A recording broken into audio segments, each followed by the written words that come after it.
Welcome back to your science class. So students, today we are going to continue with the topic crop production and management.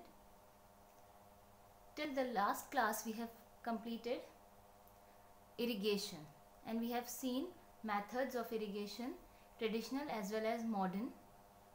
Now after irrigating the plants, there are certain kinds of unwanted plants known as weeds which are also growing along with the crop that we want to cultivate.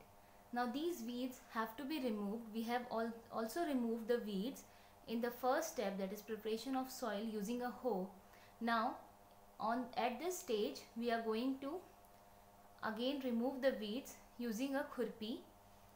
This method is known as weeding, where we are plucking up the weeds along with their roots. So either hoe or khurpi we can use.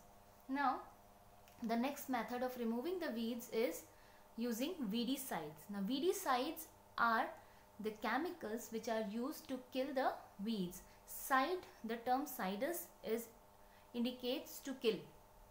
Okay, so here as we use pesticides to kill the pests, here we are going to use weedicides to kill the weeds. The example of a weedicide is given to you as 2,4-D. 2,4-D is an example of a weedicide.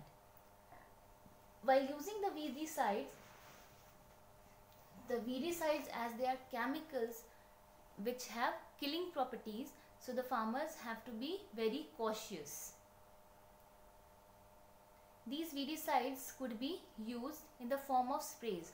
So the weedicides could be sprayed onto the weeds, not on the crops, just only the weeds, so that after a certain uses the weeds get died or they can be killed by the use of the weedicide.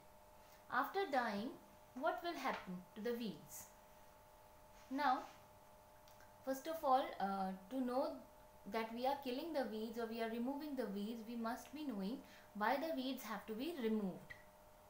So the weeds have to be removed because when the weeds are growing, they are also utilizing the nourishment and the water and the nutrients which we are providing to our crops that we are going to cultivate. Those essential nutrients are also taken up by the weeds. Example of weeds could be any unwanted grasses. Now as the weeds die after using weedicides, the nutrients that were present in the weeds, they can also come along the soil, or they can come again in the soil and they could be utilized by the crops. By using the weedicide, the farmers have to cover their mouths and nose along with their hands, so they have to wear gloves. After spraying, they have to wash their faces, hands and feet, so that there should be no traces of the weedicides present on their body, and hence they should not harm their body. Such chemicals with killing properties should not harm their body, hence they have to be removed thoroughly. The next step is harvesting. Now harvesting is the second last step, which is also known as the cutting. Okay, so the cutting of trees or the cutting of crops after the crops get matured is known as harvesting. The harvesting is done with the help of a machine known as harvester. Initially in the ancient times it was done with the help of a sickle. Now the sickle is somewhere at present also we can use the sickle, but for a large scale the harvester is preferable to use. Then in harvesting we can also include a method known as threshing. Threshing is nothing but to remove or to separate the grains from chaff. So we are simply by applying some pressure or applying some force, we are threshing or we are removing the seed grains from the husk, from the chaff.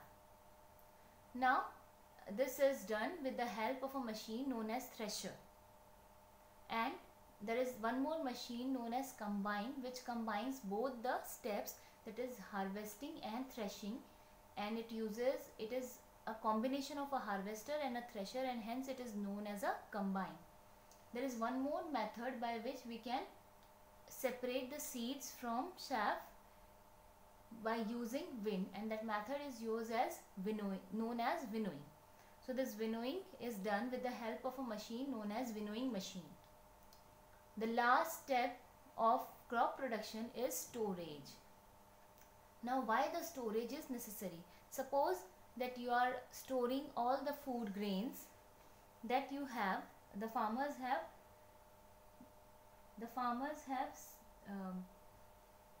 worked so hard for many long months, and they have harvested their crops. Now these crops they have to store so that they can use this crop for the entire year. For example, wheat is grown in Rabi season, paddy is grown in Kharif season, most of the fruits and vegetables are cultivated in your Zaid season. Now all these food products we require throughout the year, and hence they have to be stored. While storing, we have to keep in mind that the storage should be proper, so that there won't be any moisture in the food grains. Along with that, we have to make sure that no microorganisms should flourish on them, and no rodents and pests would harm the food grains. That's why what we are doing, we are storing the food grains in special areas known as granaries. So before granaries are special rooms or buildings, they are built up for storage of the food grains. Now in these granaries we can put the grains or store the grains in gunny bags. Gunny bags, you all must be knowing what are gunny bags. The diagram is also given in your textbooks. Then another method is storing in the silos. Now silos are special metallic tanks or metallic containers or tanks which we use to store the food grains. So this is the simple method of storing. It increases the shelf life of the food product. Shelf life means the food can be used for longer time if it is stored properly, without any harm from insects and rodents, and without any moisture and no action of microorganisms. So this is the way how the food grains are stored, and they are made available to you throughout the year. The last part of the topic, after crop production, we have just completed all the steps of crop production till storage. Now the last part, a small paragraph is given to you about food from animals. Now food from animals, all different types of food that we get from animals come under this category of food from animals. The example is given to you in your textbook as milk that we get from cows, buffaloes, she goats and she camels. Along with that, there are many other food items or food particles, or you can say food grains, like sorry, not grains, we are talking about animals. Okay, so from animals we get flesh.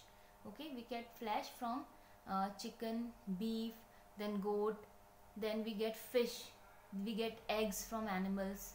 Okay, so these are different types of products that we get from animals. Now for getting all these products or the food from animals, we have to rear and we have to breed the animals. Selectively we have to breed the animals. Selectively breeding means we have to select a specific variety of animal that we can use, which can give us a proper amount of whatever nutrients we require, and hence for that we breed specific varieties of animals and we rear them, means we grow them. So this rearing and breeding of animals for our own use is known as animal husbandry, and animal husbandry is a part of agriculture. When we have defined agriculture in the first period, we have seen that agriculture consists of not only crop production but also usage of certain animals or the animal husbandry for so that we can utilize all those animals and all those crops for our own benefit. So with this we have completed this chapter, crop production and management.